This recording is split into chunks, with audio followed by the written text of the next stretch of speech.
Давай, Нұржан, кәсіп қалай, декларация қандай, осы айда қалай, жаңа жылға дейін не болды, немен айналысып жатсыз? Жаңа жылға дейін негізі 700 қойдым, нақты оған жетем. Жоқ, бүкіл жаңа жылға дейін 700 ба, жоқ, айына 700 ба? Жаңа жылға дейін 700, негізі миллионға жетем. Ноябрь, декабрь, 2-3 айдың ішінде айына 100 мыңнан ба? Иә. Таза пайда тауып деп. Қандай бизнес? Сала, нақты 2 саламен жұмыс істеп жатырмын қазір. Біреу медцентр, 2 медцентр бар. Біреу Қалқаманда детский массаж. Үшіншісі ашылып отыр енді жақында. Сол оларға қалай, саған қалай бөледі? Процент бөлем, не береді? Процент 20%. Екіншісі барбершоп деген. 20% неден береді? 20% таза пайдадан. Оны сен қалай есептей аласың? Мен арқылы барады клиенттер. Қалай таза айта ма саған осынша пайда таптық? Таза не бар сол жерде менеджер өзімнен барған. Бюджет жасалды ма, БДР ма или қара бүрсін ба? БДР жасадық, полный барлығына не қойдық, айлық. Өзімізге де барлығымызға айлық. Бұрын істеп жатқан центр ғой, да? Істеп жүрген центр ғой, 28 жылдық тәжірибесі бар. Неме жоқ па екен, бюджетирован ештеңке? Бюджет ешқандай ештеңе есептемейді вообще. Көрсетіп қойып бердің, да? Бәрін көрсетіп, есептеп.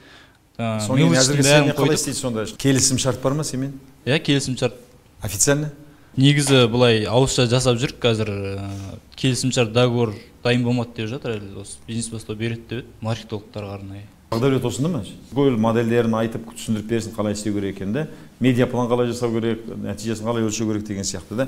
Келісім шартқа отыру керек. Ақша жүрген жерде ертең пайда тауып нете бастағаннан кейін анау деп айту мүмкін. Доля беретін ойы жоқ, просто 20% таза пайдадан береді просто да? 20%. Үшіншісін енді ашып жатыр. Екіншісі бизнес барбершоп жаңа сіз айтып жатқан. Қай жерде? Аль-Фарабиде. Самал 2-де. Сен мына жердегі барбершоп деп көр, мына сол жақта неменеге жетіп қалған кезде. Москваға ма? Абайға жетіп қалғанда жоқ. Тура базардың қарама қарсысында. Жолдың бойында. Жолдың бойында. Немесі өте көп та, оборот өте жақсы. Бізде тек курс жүріп жатты осы айдың. Шашты тек андай атақты адамдардың ғана шашын аламыз. Тек курс енді шаш алатын ба бөлек жерден енді ашайын деп жатыр. Точка.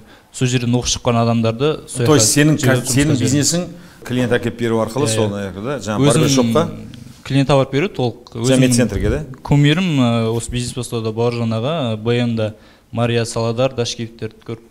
Ол сенің жалпы өзіңнің дамуыңа шығар да енді. Ана компанияға болу керек қой. Компанияға барбершоптікі шоп-шоп деген бар, Россиянка. Қазақстанда бар, ТМ барбершоп деген. Соң қарап болсын, Инстаграм немесін бәрін. Инстаграм бәрін жақсы дамыған. Бәрлеріңде, мысалы 5 жылға жоспар қойылған кейін, 1 жылға нақты немені қоюға тиіс мақсат да айтасың. Инстаграмды подписчиктердің санын 45-ке жеткізем, YouTube каналды осыншаға жеткізем. Конверсияны осылған жеткізем, CTR-ды осылған жеткізем деген нақты цифрымен мақсат қойылуға тиіс. Әрқайсыларында. Ақымақ адамдар өз қателігінен үйренеді, ал ақылды адамдар басқа біреудің қателігіне қарап, қателігін жасамайды. Егер бизнес жолындағы адамдар қандай қателік жасап, қалай сүрініп жатқанын көргіңіз келсе, төмендегі сілтеме бойынша бизнес талқыларды көріңіз. Бұл енді қаншалықты перспективаны жаңағы бизнестерін? Өспейтін шығар ол медцентрдікі. Неге өспейді? Детский балалардың бәріне ауру болса да болмаса да массаж керек. Жоқ, ол бизнес деген горизонтальный өседі, вертикальный өседі ғой, географический өседі. То есть көлемі өсуі мүмкін медцентрдің мысалы қазір мерқат қалай өседі қазір мысалы қазір 7 адам жұмыс істеп жатыр, мысалы 20 адам, 30 адам үлкен фабрикаға өседі да. Сенікі былай өсуі мүмкін да, бір медцентр, сеть медцентр да? Филиалдар ма? Филиалдар ашу. Болмаса географический ашу, франшиз неменемен. Негізі нақты мақсат бүкіл Қазақстанға ашу. Сен айтасың өспейді деп. Моделің тұман ғой әлі. Енді сенде бизнес моделі егер тастасаң, сенде мына аяғыңдағы да тұрған жерің былқылдақ емес, мықты болу керек дейсіз, қатты твердый да, неше жылға. Сенде қай уақыт сенімділік болады, егер сен официально доляға кірсең, тода саған доляны официально кірсе, акционер десе, сол кезде сенде сенімділік болады. Бұлай енді бұлқылдақ нәрсе ғой бұл. Қалай болады жаңағы? Бір медцентр, оңген бір барбершоп да? Осы екеуімен плотный уақыттарын соған жіберіп жатсың. Та жаңадан бастап жатыр, Бақытнұр деген қызбен салон. Ол немене? Салон кірсе, о да обучение оқытады. Жақсы, егер осының бәрін сен өзің жалғыз жүргізесің бе? Иә, өзім. Өзің жүргізіп отырсың да? Табиғи таланты бар, тамада дос балам бар. Бәрін бірдей сен бір адамның жүргізуі... Ол ұсыныс тастап отыр, оның әлі шешім қабылданбады. Бәрін бір адамның жүргізуі мүмкін емес. Жүргізгеннен кейін сен оған гарантия беру керексің. Жүргізгеннен кейін сен отырып, біреудің ақшасын алдың ба, адал алу керексің да, сен оған кепілдік беруің керек.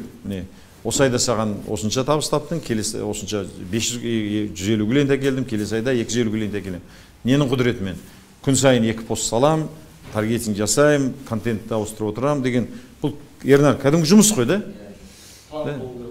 План, ананың басын бір шалып, мынаның басын бір шалып, ана жаққа бір ел қойып, мына ел қойып емес, ол қойып күнде тамақ ішу керек, күнде жемін жеу керек, шөбі жиналу керек деген сияқты да, оған серьезный немене болуға тиіс. Егер де сен осы жолды таңдап алатын болсаң, онда сенде команда болуға тиіс. Да, сенде интернет-маркетинг команда, да, сенде кәдімгі компания. 3 адам, 5 адам, 10 адам жұмыс істеп жатады, сенде олар мүмкін аутсорсингпен жұмыс істейді. Сен айтасың, мына 3 адам ана компанияны жүргізеді, ана 3 адам ананы жүргізеді. Өзі адамның, мысалы, Инстаграмды қанша компанияны жүргізе аласың, мысалы, Ернар? Мысалы, жүргізсең, мысалы, более-менее серьезный компания болатын болса. Ары кеткенде көрдің бе, бір адам 3 компанияны жүргізе алады. 3 компанияны оны сапалы жүргізу үшін. Сондықтан, егер сен таңдап алған неменен интернет бәріңе, кім интернет-маркетинг таңдап алды, онда кәдімгідей компания болуға тиіс. Қол астында инстаграмщиктер, фейсбукщиктер, таргетологтар отырады. Әрқайсының өзінің нагрузкасы бар. Әрқайсы сен кепілдік беруге тиіс. Әрқайсыларың клиентке кепілдік берулеріңе тиіс, өз болашақтарыңа кепілдік беруіңе тиіс. Сен пока бұл баланың ойыны, да, ананы жүргізем. Бизнес моделің анық емес қой, мысалы, кімдік расставлеттік анық. Да, мысалы, хостел, медцентр, да, Мейірхаттікі анық, мысалы, Беріктікі анық, Сапаралыныкі анық, мысалы, кімдікі Ұлпандікі анық, аяқ киім, тағы да бірдеңе ашайын деп жатыр. Егер сен интернет-маркетолог таңдап алсаң, онда енді былай ғой, бәріңе таңдап алғаннан кейін, анан сондай махаббатпен істеу керек. Осыдан номер 1 болам деп. Не просто так айтып ақша табу үшін емес. Егер сен интернет-маркетолог таңдап алсаң, сен айту керексің, мен кез келген компанияны алам, кез келген компанияны раскрутка жасай алам. Мен супер номер 1 Қазақстанда. Енді мықты электрик келсе айтады, мықты автоэлектрик болады, любой машинаңды алады да, алып кел, жасап берем. Сөйтеді ғой, мысалы, да. Мықты медик болса айтады, алып кел, грыжыма емдеп берем деген сияқты. Сен тура сондай маман, әрқайсыларың сондай маман болуларың тиіссіңдер, да. Алып кел, там, да, мебель, любой мебель жасап берем. Мысалы, там, аяқ киім, любой аяқ киім жасап берем. Интернет-маркетинг, давай, любой компанияны келем, аналитика жасайым, кемшілік жерлерін тауып алам. Соң кейін айтам, мынаған саған таргетинг, болмаса сенің каналың, YouTube каналға видео жіберу, болмаса Instagram дамыту или контекст жасау, міне контекст былай жасап берем, кепілдік берем деген.